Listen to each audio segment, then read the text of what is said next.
ಮಕ್ಕಳೇ, ನಾವು ಇನ್ನೊಬ್ಬರಿಗೆ ಕೊಟ್ಟು ತಿನ್ನುವ ಅಭ್ಯಾಸ ಮಾಡಿಕೊಳ್ಳಬೇಕು. ಅಂದರೆ ಹಂಚಿ ತಿನ್ನುವ ಅಭ್ಯಾಸ ಮಾಡಿಕೊಳ್ಳಬೇಕು. ಸಾಧ್ಯವಾದ ಮಟ್ಟಿಗೆ ದಾನ ಧರ್ಮಗಳನ್ನು ಮಾಡುತ್ತಾ ನಾವು ನಿಧಿ ಸಂಗ್ರಹ, ಆಸ್ತಿ ಸಂಗ್ರಹವನ್ನು ಮಾಡಬೇಕು. ಎಲ್ಲವನ್ನೂ ಕೂಡಿಡಬೇಕು, ಎಲ್ಲದೂ ತನಗಾಗಿರಬೇಕು ಹೇಳ್ತಕ್ಕಂಥ ಜಿಪುಣತನ ಸರಿಯಲ್ಲ. ಒಂದು ಊರಲ್ಲಿ ಒಬ್ಬ ಶ್ರೀಮಂತ ಮನುಷ್ಯ ಇದ್ದ. ಅವನಿಗೆ 3 ಜನ ಮಕ್ಕಳಿದ್ದರು. ಬೇಕಾದಷ್ಟು ಆಸ್ತಿ ಇದೆ. ತಿನ್ನುವುದಕ್ಕೆ ಉಣ್ಣುವುದಕ್ಕೆ ಯಾವುದಕ್ಕೂ ಕೊರತೆ ಇಲ್ಲ. ಆದರೆ ಅವನು ಮಾತ್ರ ಅದಕ್ಕೆ ಅವಕಾಶ ಕೊಡುವುದಿಲ್ಲಾಗಿತ್ತು. ಹೆಚ್ಚಿಗೆ ಯಾವುದನ್ನು ಮಾಡಬಾರದು, ಹೆಚ್ಚಿಗೆ ಉಪಯೋಗಿಸಬಾರದು. ದೇವರಿಗೆ ದೀಪವನ್ನು ಹಚ್ಚಿದರೆ ಹಚ್ಚಿದ ಕೂಡಲೇ ನೆನೆಸ್ತಿದ್ದ, ಹೆಚ್ಚೊತ್ತಿರಬಾರದು ಅಂಥೇಳಿ. ಆ ರೀತಿಯ ಜಿಪುಣ. ಒಮ್ಮೆ ದೇವರಿಗೆ ದೀಪ ಹಚ್ಚಿ ಹೊರಗೆ ಹೊರಟ. ಹೆಂಡತಿ ಕಳಿಸಿಕೊಟ್ಲು. 2 ನಿಮಿಷದಲ್ಲಿ ಓಡಿ ಬಂದ. ಏನು ಓಡಿ ಬಂದ್ರಿ? ಇಲ್ಲ, ದೇವರಿಗೆ ದೀಪ ಹಚ್ಚಿದ್ದೆ, ಅದು ನೆನೆಸಿದೇನೋ ಇಲ್ಲವೋ ನೋಡೋಣ ಅಂತ ಬಂದೆ ತಾನು ಎಂಬುದಾಗಿ ಹೇಳಿದ. ಆ ಹೆಂಡತಿಗೂ ಅವನ ಆ ಜಿಪುಣತನವನ್ನು ನೋಡಿ ಬೇಸರ ಬಂದಿತ್ತು.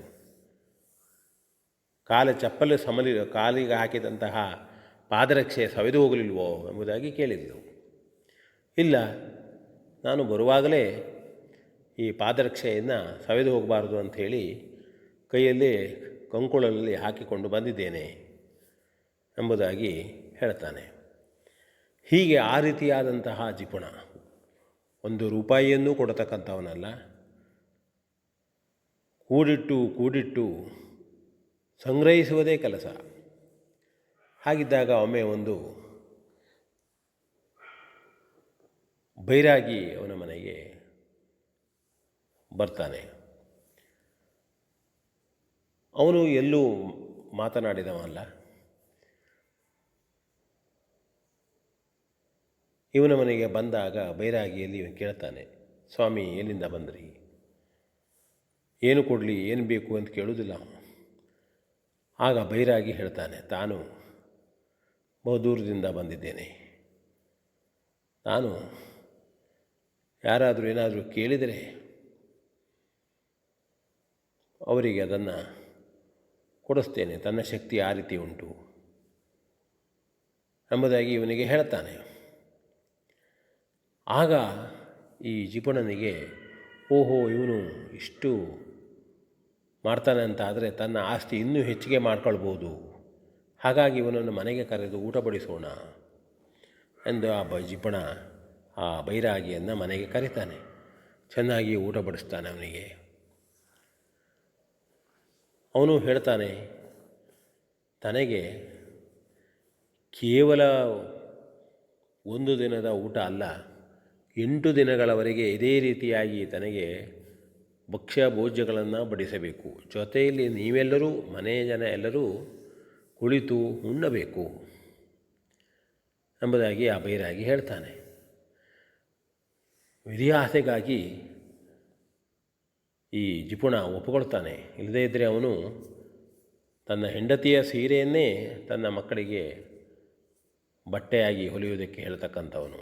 ತನ್ನ ಹಳೆಯ ಪಂಜೆಯನ್ನೇ ಮಕ್ಕಳಿಗೆ ಬಟ್ಟೆಯನ್ನಾಗಿ ಹೇಳ್ತಕ್ಕಂಥವನು. ಬೈರಾಗಿ ಹೇಳಿದ್ದನ್ನು ಕೇಳ್ತಾನೆ. ಆಯಿತು, ತನಗೆ ಮನೆಯಲ್ಲಿ ಭಕ್ಷ್ಯ ಭೋಜ್ಯಗಳ ವ್ಯವಸ್ಥೆ ಮಾಡ್ತೇನೆ ಅಂತ ಹೇಳ್ತಾನೆ. ಹೆಂಡತಿಗೂ ಹೇಳ್ತಾನೆ. ಆರಾಮಾಗಿ 8 ದಿನ ಭಕ್ಷ್ಯ ಭೋಜ್ಯಗಳನ್ನು ಮಾಡಿ ಮನೆಯವರೆಲ್ಲರೂ ಊಟ ಮಾಡ್ತಾರೆ. ಆಗ ಇವತ್ತು 8 ದಿನ ಆಯಿತು ಬೈರಾಗಿಯವರೇ, ನಾನು ನಿಮ್ಮಲ್ಲಿ ಕೇಳ್ಕೊಳ್ಬೋದು? ಕೇಳು, ಏನು ಕೊಡಬೇಕು ಕೇಳು, ಕೊಡ್ತೇನೆ. ಆಗ ಬೈರಾಗಿ ಹೇಳಿದಾಗ ಜಿಪುಣ ಯೋಚನೆ ಮಾಡ್ತಾನೆ. ಇವನಿಗೆ ತನಗೆ ಸಾಕಷ್ಟು ಸಿಗುವ ಹಾಗೆ ಬುದ್ಧಿವಂತಿಕೆಯಿಂದಲೇ ಇವನಿಗೆ ಹೇಳಬೇಕು ಎಂಬುದಾಗಿ ತಿಳಿದು ತನ್ನ ಎಲ್ಲ ಹಣ ಮತ್ತು ಬಂಗಾರಗಳು, ಹಣ ಅಂತಂದರೆ ಬಡ್ಡಿ ವ್ಯವಹಾರದಲ್ಲಿ ಎಲ್ಲರಿಗೂ ಮೋಸ ಮಾಡಿ ಗಳಿಸಿದಂತಹ ಹಣ ಅದು ಬಂಗಾರಗಳದು. ಅದನ್ನು ಇವನಿಗೆ ಕೊಟ್ಟುಬಿಟ್ರೆ ನಂತರದಲ್ಲಿ ಅದನ್ನು ಮಿಗಿಲಾಗಿ ಕೊಡ್ತಾನೆ ಇವನು ಎಂಬುದಾಗಿ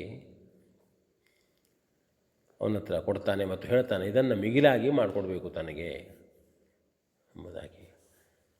ಆಗ ಬೈರಾಗಿ ಒಪ್ಪಿಕೊಳ್ತಾನೆ, ನಾನು ಹೇಳಿದ್ದನ್ನು ಕೊಡುವಂಥವನೇ, ಕೊಡ್ತೇನೆ ನನಗೆ ಅಂತ ಹೇಳಿ ಇದೆಲ್ಲವನ್ನು ನೋಡು ಆ ಬಿಂದಿಗೆಯಲ್ಲಿ ಹಾಕಿಡು, ನಾಳೆ ಬೆಳಗಾಗುವಷ್ಟೊತ್ತಿಗೆ ನಿನಗೆ ಅದರಲ್ಲಿ ಎರಡಾಗುವಷ್ಟು ನಾನು ನಿನಗೆ ಕೊಡ್ತೇನೆ ಎಂಬುದಾಗಿ ಹೇಳ್ತಾನೆ. ಈ ಜಿಪುಣನಿಗೆ ಸಂತೋಷವೇ ಸಂತೋಷ. ಅವನು ಹೇಳಿದ ಹಾಗೆ ಮಾಡ್ತಾನೆ. ಬೆಳಗ್ಗೆ ಹೋಗಿ ಅವನ ಇಟ್ಟಂತಹ ಬಿಂದಿಗೆಯನ್ನು ನೋಡಿದರೆ ಯಾವ ಬಂಗಾರ ಹಣವೂ ಇರುವುದಿಲ್ಲ, ಬೈರಾಗಿಯೂ ಕಾಣುವುದಿಲ್ಲ. ಅದರಲ್ಲಿ ಬಿಂದಿಗೆಯಲ್ಲಿ ಕೇವಲ ಹಂಚಿನ ತುಂಡುಗಳು ಮಾತ್ರ ಇರ್ತವೆ. ಆಗ ತಲೆ ಬಡಿದುಕೊಂಡು ಕೂಗಾಡ್ತಾನೆ ಜಿಪುಣ. ಸುತ್ತಮುತ್ತಲಿದ್ದವರೆಲ್ಲ ಓಡಿ ಬರ್ತಾರೆ, ಹೆಂಡತಿ ಮಕ್ಕಳು ಸೇರ್ತಾರೆ. ನಿನಗೆ ಯಾರೂ ಸಹಿತ ನಿನ್ನ ಬಗ್ಗೆ ಅನುಕಂಪವನ್ನು ಹೊಂದುವುದಿಲ್ಲ. ಜನರನ್ನೆಲ್ಲ ಮೋಸ ಮಾಡಿ ಬಡ್ಡಿ ವ್ಯವಹಾರದಲ್ಲಿ ಹಣ ಮಾಡಿ ಒಬ್ಬರಿಗೂ ಅದನ್ನು ದಾನ ಧರ್ಮವನ್ನೂ ಮಾಡದೆ ಬದುಕ್ತಾ ಇದ್ದೀಯೆ. ಪಾಪ ಮುದ್ದು ಮಕ್ಕಳಿಗೆ ತಿನ್ನಲಿಕ್ಕೆ ಸಹಿತ ಏನನ್ನೂ ಕೊಡುವುದಿಲ್ಲಾಗಿತ್ತು ನೀನು. ಬಟ್ಟೆಗಳು, ಸೀರೆ, ಧೋತಗಳ ಬಟ್ಟೆಗಳು, ನಾಚಿಕೆ ಆಗಬೇಕು ನಿನಗೆ. ನಿನ್ನ ದುಃಖಕ್ಕೆ ಯಾರಿಗೂ ಅನುಕಂಪವಿಲ್ಲ, ಕರುಣೆಯೂ ಇಲ್ಲ, ತಕ್ಕ ಶಾಸ್ತಿ ಆಯಿತು ಎಂಬುದಾಗಿ ಬಂದವರೆಲ್ಲ ಅವನಿಗೆ ಹೇಳಿಬಿಟ್ರು. ಆಗ ಹೆಂಡತಿ ಅವನಿಗೆ ಹೇಳ್ತಾಳೆ, ನೋಡಿ ಎಷ್ಟು ದಿನ ನಾನು ನಿಮಗೆ ಹೇಳಿದೆ, ಈ ರೀತಿ ಜಿಪುಣ ಆಗಬೇಡ್ರಿ, ದಾನ ಮಾಡೋಣ, ಮಕ್ಕಳಿಗೆ ಒಳ್ಳೆಯ ಬಟ್ಟೆ ಕೊಡೋಣ, ಒಳ್ಳೆಯ ಶಿಕ್ಷಣ ಕೊಡೋಣ, ಎಲ್ಲವನ್ನೂ ಹೇಳಿದರೂ ಸಹಿತ ನೀವು ಈ ರೀತಿಯಾಗಿ ಹಣ ಆಸ್ತಿ ಅಂತ ಹೇಳ್ತಾನೆ ಉಳಿದ್ರಲ್ಲ, ನೀವು ಏನು ಪ್ರಯೋಜನ ಆಯಿತು ನಮಗೆ, ಇನ್ನಾದರೂ ಬುದ್ಧಿ ಕಲಿಯಿರಿ ಅಂತ ಹೇಳಿದಾಗ ಅವನು, ಹೌದು ನಿನ್ನ ಮಾತನ್ನು ಕೇಳದೆ ತಾನು ಈ ರೀತಿ ಮಾಡಿಕೊಂಡೆ, ಇನ್ನು ಮುಂದೆ ಮಕ್ಕಳಿಗೆ ವಿದ್ಯೆಯನ್ನು ಕಲಿಸ್ತೇನೆ, ಬಟ್ಟೆ ಬರೆಯನ್ನು ತರ್ತೇನೆ, ಸುಖವಾದ ಸಂಸಾರವನ್ನು ಮಾಡೋಣ, ಇನ್ನು ತನಗೆ ಬುದ್ಧಿ ಬಂತು ಎಂಬುದಾಗಿ